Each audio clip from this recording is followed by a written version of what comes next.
Por que mudam os preços? O que determina o preço de um bem? Para respondermos a estas perguntas, há que compreender os conceitos de procura e de oferta. Conceitos que de certeza já terá ouvido ou lido e que são basilares para toda a ciência da economia. Todos nós sabemos que a quantidade de um bem que os consumidores estão dispostos a comprar depende do seu preço. Se aumentar, as quantidades procuradas desse bem tenderão a diminuir. Se o preço diminuir, as quantidades procuradas tenderão a aumentar, ceteris paribus. Este fenómeno os economistas designaram por lei da procura.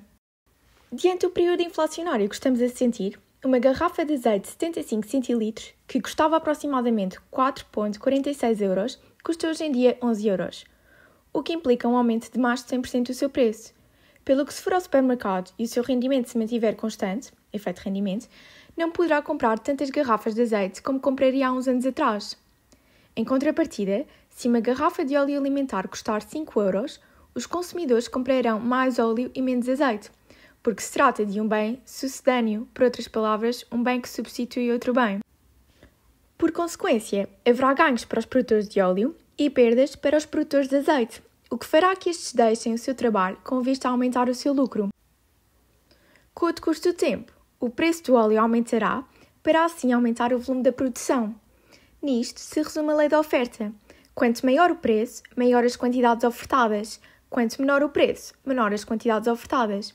Na medida em que os produtores, para além de gerar lucro, têm que arcar com as despesas da produção.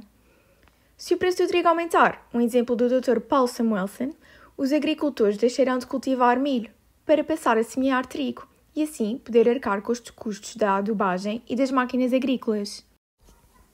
Neste sentido, a definição técnica de procura é de função que converte os preços em quantidades, consistindo as quantidades procuradas de um bem as quantidades que os consumidores desejam comprar de um certo nível de preços, que compreendemos melhor observando o seguinte esquema.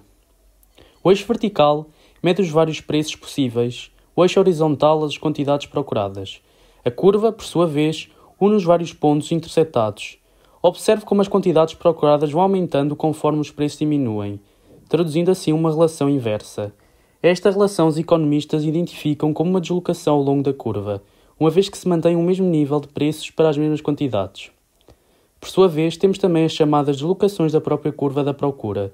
Temos não só uma alteração das quantidades procuradas, como ainda dos preços. Imagine que se dá um aumento do nível de rendimento e, como resultado, os consumidores querem mais garrafas de azeite. A curva desloca-se para a direita. Por fim, a oferta é a quantidade de um certo bem ou serviço que um produtor está disposto a ofertar a um determinado preço. Se o preço da gasolina aumentar, haverá maior incentivo para as empresas produzirem gasolina e, por consequente, ofertarem mais gasolina a determinados preços. Graficamente, a oferta representa-se da seguinte maneira. Enquanto a curva da procura se dirigia para a direita, a da oferta está virada para a esquerda. Com o aumento dos preços, maiores as quantidades ofertadas, como é possível constatar.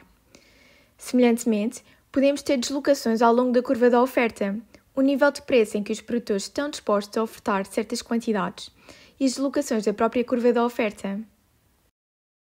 Se achaste interessante este vídeo, não te esqueças de te inscrever, pois aqui exploramos as conexões entre o direito e a economia, assim como os meandros da literacia financeira.